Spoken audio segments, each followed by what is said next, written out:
پادشاه عربستان سعودی پسر جوانش محمد بن سلمان را به جای محمد بن نایف ولیعهد یا جانشین خود تعیین کرده است. خبرگزاری رسمی عربستان سعودی صبح 21 ایون گزارش داد که امیر محمد بن سلمان که وزیر دفاع آن کشور نیز می باشد، همزمان معاون نخست وزیر تعیین شده است. محمد بن سلمان 31 ساله همچنین رهبری شورای اقتصادی این کشور را بر عهده دارد. تلویزیون عربستان سعودی میگوید از 34 عضو شورای بیعت 31 نفر به تغییر ولیعهد موافقت کردند.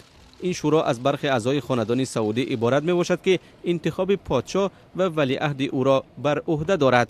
رئیس این شورا مشعل بن عبدالعزیز آل سعود ماه گذشته در 90 سالگی درگذشت. امیر محمد بن نایف که تاکنون ولیعهد و وزیر امور داخلی این کشور بود، از همه وظیفه‌هایش برکنار شده است.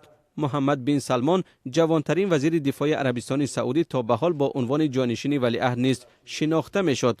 در سال 2015 پادشاه عربستان سعودی طی یک فرمان محمد بن نایف را به عنوان ولیعهد نو جانشینی برادرش از مادر دیگر مکرم بن عبدالعزیز تعیین کرده بود.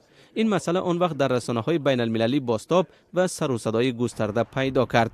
با ولیعهدی محمد بن نایف برای نخستین بار در تاریخ عربستان سعودی یکی از نبیره‌های ابن سعود در مسیر تاج و تخت قرار گرفته بود.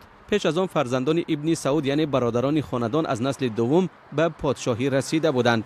محمد بن نایف برادرزاده ملک سلمان پادشاه کنونی عربستان سعودی است. در همان وقت بود که محمد بن سلمان جانشین ولیعهد و همچنین عادل الجبیر به جای سعود الفیصل وزیر امور خارجه عربستان سعودی تعیین شدند. خبرگزاری رایترز میگوید تحولات نو در عربستان سعودی در ادامه تغییرات عمده در وضعیت سلطنت و اداره آن کشور طی 2.5 سال گذشته صورت میگیرد.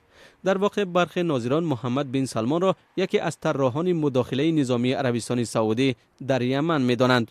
او اخیراً به واشنگتن و مسکو سفر کرده با دونالد ترامپ و ولادیمیر پوتین دیدار و گفتگو کرده است. گفته میشد که دیدارهای پوتین و محمد بن سلمان به تلاش‌ها برای جلوگیری از کاهش نرخ نفت نیز تأثیر کلیدی داشته است. در حال حاضر بنا به برخی از گزارش‌ها ملک سلمان پادشاه عربستان سعودی به بیماری‌های گوناگون مبتلا است. پادشاه عربستان سعودی در حال حاضر 82 سال دارد. او سال 2014 پس از درگذشت برادرش ملک عبدالله بن عبدالعزیز پادشاه عربستان سعودی شد.